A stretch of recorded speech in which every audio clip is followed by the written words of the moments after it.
Hi po sa ating mga minamahal na subscribers at viewers. Hello po sa inyo lahat at magandang araw, Maestro. Magandang araw naman, Kordapya. At sa lahat ng nanonood at sumusubaybay ng YouTube channel ni Maestro Honorio. Maraming salamat po sa inyong pagtangkilik. At kalagitnaan na ng December, Kordapya, at malapit na simbang gabi. Yes, Maestro. Bumubuo ka ba ng simbang gabi? Hanggat maaari, bubuo. Walang gano'n. Dapat debosyon ang pagsisimbang gabi. Ang ibig ko sabihin ng debosyon, nag-aalay ka ng time at effort dahil sa pagsilang ng Mesiyas. Alam mo yung dulo ng simbang gabi, alam naman natin na birthday ni Jesus. Kaya habang nagsasakripisyo na umaattend ka ng misa, ay daragdagan ka naman ng blessings ng ating manunubos na si Jesus. Kaya sa ating mga Kristyanuhan o Katoliko, Kordapya, Yes, Maestro. napakahalagang magsimba ng simbang gabi at bumuo ng 9 na sunod-sunod. At alam mo, kapag bumubuo ka, Kordapya, Ano yun, Maestro? nung bata kami, bumubuo kami ng simbang gabi, yung feeling mo ba, habang lumalapit ang Pasko, bumabait ka at gumagaang ang pakiramdam mo. Kasi nga, nagkakaroon ka ng achievement sa buhay mo na akala ng iba, mahirap bumuo. Yung walang late, nalilate ka ata lagi. Madalas. Huwag kang magpapalate. At kapag nabuo mo yan, tulad ng nasabi na natin, Kordapya, yung mga wish mo magagrant. Hindi lang sa Pasko, kundi sa darating na bagong taon sa 2024. Kaya try mo lang, Kordapya. Yes, Maestro. Ihiling mo sa pagbuo ng simbang gabi na magkatuluyan kayo ng boyfriend. May boyfriend ka ba, Kordapya?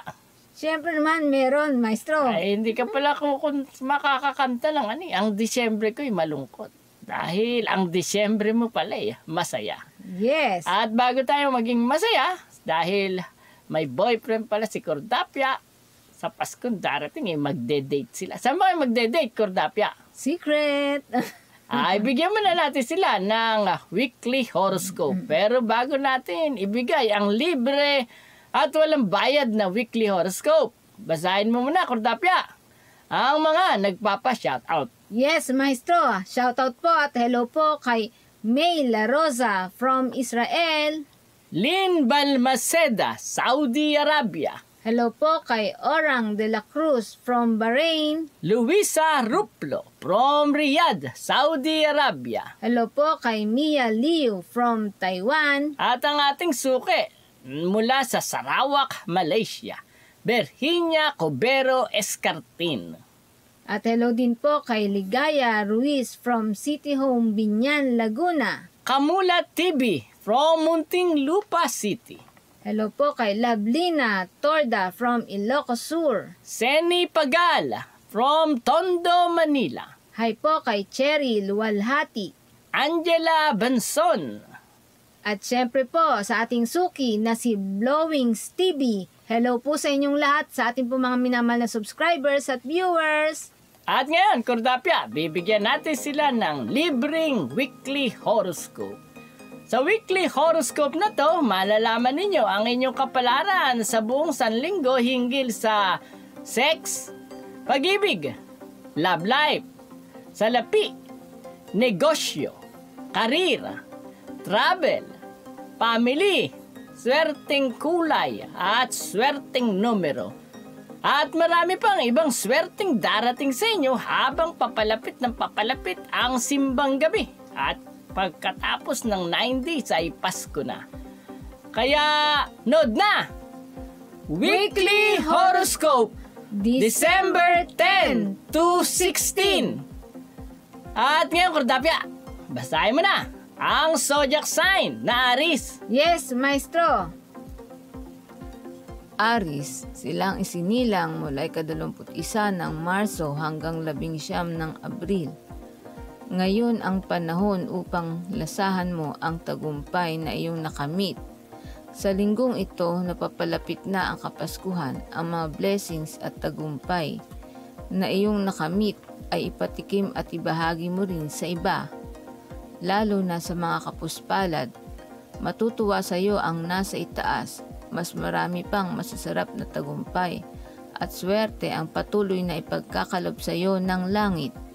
Mapalad na kulay ang silver. Maswerteng numero 7, 11, 25, 28, 34 at 41. Taurus. Silang isinilang mula ika-20 ng Abril hanggang ika-20 ng Mayo. Hindi man gaanong kalakihan ang mga swerteng mapapasa iyo, pero ito ay marami at sunod-sunod. Kaya naman sapat pa rin ito para masabi mo na ang langit pala ay hindi ka nakakalimutan. Lagi kang magpasalamat sa nasa itaas dahil patuloy ka niyang aalalayan. Mapalad na kulay ang blue, maswerteng numero 5, 18, 21, 27, 32 at 39. Gemini, silang isinilang mula ika-21 ng Mayo hanggang 21 ng Hunyo. Sa linggong ito, kung ano ang nasa isip mo, yun ang mangyayari sa iyo. Kaya hindi ka dapat mag-isip ng mga negatibo. Ang ilagay mo sa isipan mo ay ang magandang bagay lamang, upang ang magandang bagay na ito ang siguradong mangyayari sa iyo sa nalalapit na Kapaskuhan. Mapalad na kulay ang red, maswerteng numero 7, 14, 23, 34, 43 at 45. Cancer. Silang isinilang mula ika-22 ng Hunyo hanggang ika-22 ng Hulyo. Sa linggong ito, napapalapit na ang simbang gabi. Hindi lahat ng bagay ay maganda. Katulad ng pabago-bago mong pag-iisip. Ituon sa iisang gawain at iisang layunin lamang ang iyong isipan upang mas madali mong makamit ang swerte at magagandang kapalaran. Mapalad na kulay ang violet, maswerteng numero 5, 9, 23, 29, 31 at 42. Leo, silang isinilang mula ika-23 ng Hulyo hanggang 22 ng Agosto. Mas maraming pamamasyal ang magaganap sa susunod na mga buwan. Nangyari dahil mas marami ring mga swerte at magandang kapalaran ang darating sa iyo sa panahong ito ng iyong buhay. Kaya sa linggong ito, wala kang dapat gawin kundi pakanta-pakanta lang, pangiti-ngiti at mag-relax-relax habang isa-isa nang magdaratingan ang mga sunod-sunod na swerte at magandang kapalaran. Mapalad na kulay ang yellow, maswerteng numero 2, 10, 19, 34, 41 at 44. Virgo, silang isinilang mula ika-23 ng Agosto hanggang ika-22 ng Setyembre. Sa linggong ito, swerte ka ngayon. Aalisin ng langit ang mga sagabal at hadlang sa mga gusto mong mangyari. Kaya ang pagiging malaya, patuloy na tagumpay at pananaig sa anumang bagay na gusto at naiibigan mo ay maluwag na mapapasa iyo. Mapalad na kulay ang orange, maswerteng numero 6, 18, 25, 27, 39 at 43. Libra, silang isinilang mula ika-23 ng Setyembre hanggang 23 ng Oktubre. Kasabay ng pagniningning ng mga bituin sa langit, ngayong linggong ito, nagniningning din ang iyong pagkatao. Kaya dahil sa iyo, maraming suswertihin sa araw na ito. Dahil ang totoo, ikaw talaga ang swerte at sila ay makababahagi lamang sa mga swerte mo. Kaya dapat lagi kang magpasalamat sa nasa itaas sa pamamagitan ng pagtulong sa mga kadugo at kamag-anak mong naghihirap sa buhay sa ngayon. Mapalad na kulay ang purple. Maswerteng numero 4, 8, 26, 31, 42 at 45. Scorpio. Silang isinilang mula ika-24 ng Oktubre hanggang ika-21 ng Nobyembre. Sobrang lalim ng iyong pagkatao. Malalim pa sa hating gabi. Sa linggong ito, sa iyong pagbubulay-bulay, dapat mong matuklasang may isang pinakamahalagang bagay sa mundo. Ang mag-ipon ng salapi. Dahil sa bandang huli, paulit-ulit mong mararanasan kapag wala ka ng pera. Wala ka na rin kakwenta-kwentang nilalang. Higit lalo sa mga malalapit mong kamag-anak, dating kasama at dating mga nakakasangga. Mapalad na kulay ang fits. Maswerteng numero 2, 11, 29, 37, 35, at 40. Sagittarius, silang isinilang mula ika-22 ng Nobyembre hanggang 21 ng Disyembre.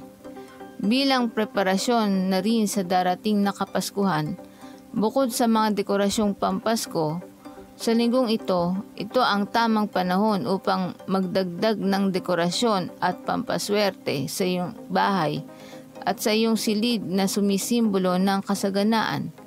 Maglagay ng sariwang halaman na may bilog-bilog na dahon upang tuloy-tuloy na maakit ang swerte na may kaugnayan sa salapi at pag-ibig. Mapalad na kulay ang pink.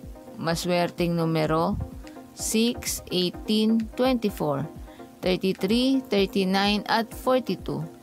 Capricorn. Silang isinilang mula ika-22 ng Disyembre hanggang ika-19 ng Enero. Ito ang sinasabi sa iyo ng langit sa linggong ito. Kasabay ng pagganda ng kapalaran mo ay gaganda rin ang kapalaran ng mga taong nasa paligid mo at ang mga taong nakatulong sa iyo. Maiiwan naman na parang pinagdamutan ng kapalaran ang iyong mga kaaway at karibal. Mapalad na kulay ang lilac.